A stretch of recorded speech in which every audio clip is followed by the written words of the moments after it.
Halo Red Army Indonesia. Berjumpa lagi dan lagi dengan Red Army Indonesia. Kali ini kami sudah menyiapkan berita terbaru dari Manchester United. Untuk kalian semua, selamat menyaksikan Glory Glory Manchester United.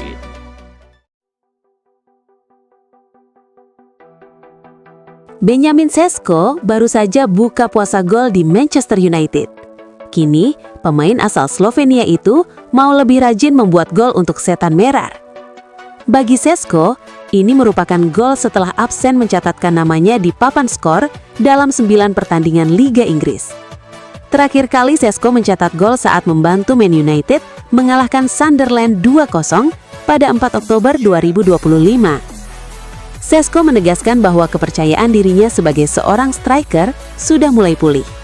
Dia ingin lebih banyak mencetak gol untuk The Red Devils.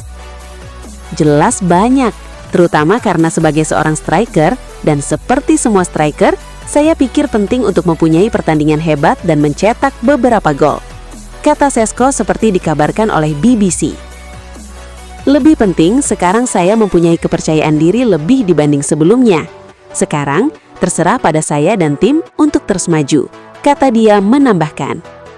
Sesko kini sudah bermain sebanyak 18 kali untuk MU di semua ajang. Dia sudah mengemas 4 gol dan 1 assist.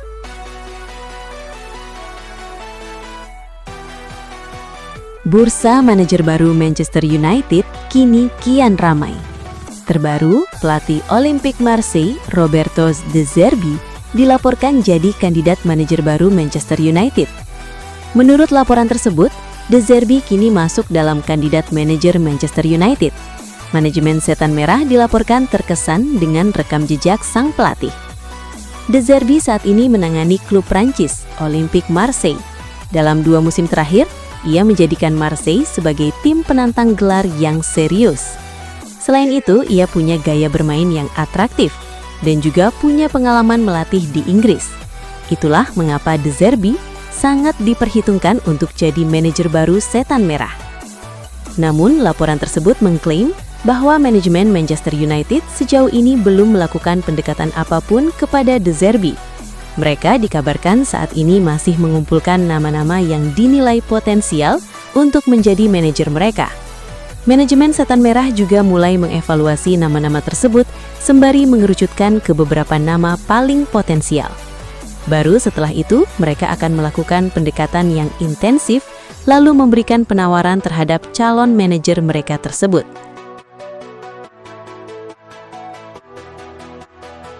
Manchester United memulai era baru dengan pendekatan berbeda.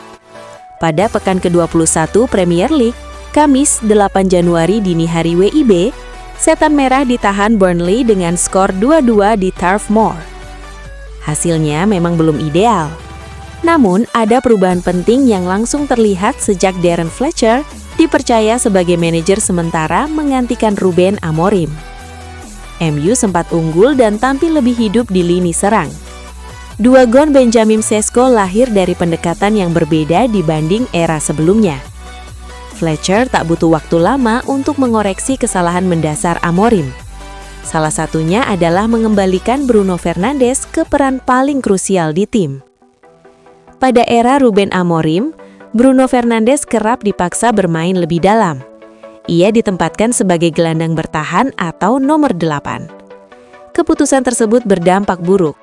MU kehilangan kreativitas di sepertiga akhir, sementara keseimbangan lini tengah juga tidak pernah benar-benar stabil. Memindahkan Fernandes jauh dari kotak penalti membuat efektivitasnya menurun. Padahal kontribusi gol dan assist adalah nilai utama sang kapten. Langkah Fletcher terbukti tepat. Dengan mengoreksi kesalahan itu, MU mendapatkan kembali sosok playmaker sejati, fondasi penting untuk membangun kebangkitan berikutnya.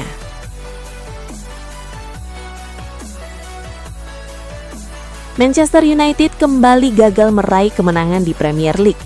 Bertandang ke markas Burnley pada pekan ke-21, Kamis 8 Januari dini hari WIB, Setan Merah ditahan imbang 2-2 di Turf Moor Stadium. Pada era Ruben Amorim, Manchester United sangat mengandalkan umpan jauh sebagai jalur progresi bola. Lisandro Martinez dan Leny Yoro menjadi aktor utama, Bahkan kiper Senne Lammens ikut terlibat dalam distribusi panjang. Darren Fletcher memilih pendekatan berbeda. MU tidak lagi agresif mengirim umpan panjang vertikal.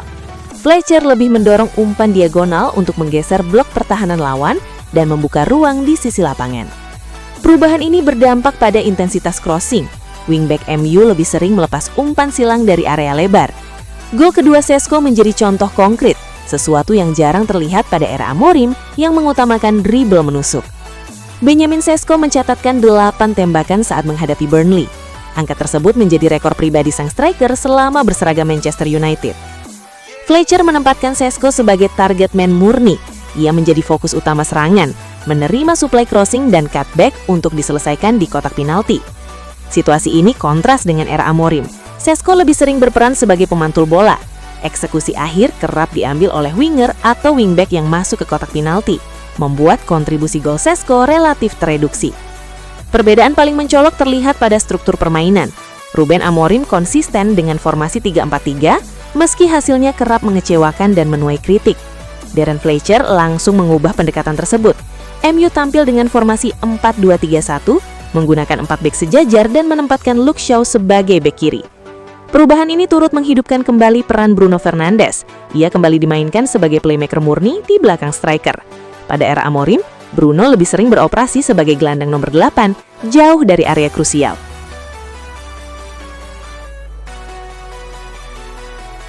Di balik hasil imbang melawan Burnley, muncul satu nama yang mencuri perhatian publik Turf Moor. Shea Lacy, gelandang muda Manchester United, memberi dampak instan meski hanya tampil sebagai pemain pengganti. Pemain 18 tahun itu baru menjalani penampilan kompetitif keduanya bersama tim utama. Namun dalam waktu singkat, ia langsung menunjukkan keberanian dan kreativitas di lini serang. Lacy hampir mencetak gol kemenangan dramatis lewat tendangan melengkung dari jarak jauh yang membentur mistar gawang. Ia juga sempat melepaskan satu tembakan lain yang hanya tipis melebar dari tiang gawang di menit-menit akhir. Dalam 11 menit di lapangan, Lacy bermain penuh percaya diri dan agresif. Penampilannya membuka peluang untuk mendapat menit bermain lebih banyak saat MU menjamu Brighton di putaran ketiga Piala FA akhir pekan ini. Penampilan impresif Lacy mendapat perhatian khusus dari Darren Fletcher. Pelatih sementara MU itu menilai sang gelandang muda memberi dampak langsung begitu masuk ke lapangan. Fletcher menegaskan dirinya memang memberi kebebasan pada Lacy untuk bermain tanpa beban. Ia melihat karakter berani dan langsung ke depan sebagai kelebihan utama sang pemain muda. Selain kualitas teknis, Fletcher juga menyoroti mentalitas Lacy yang tak gentar menghadapi tekanan. Menurutnya hal tersebut sangat penting bagi pemain muda yang baru naik ke level tertinggi.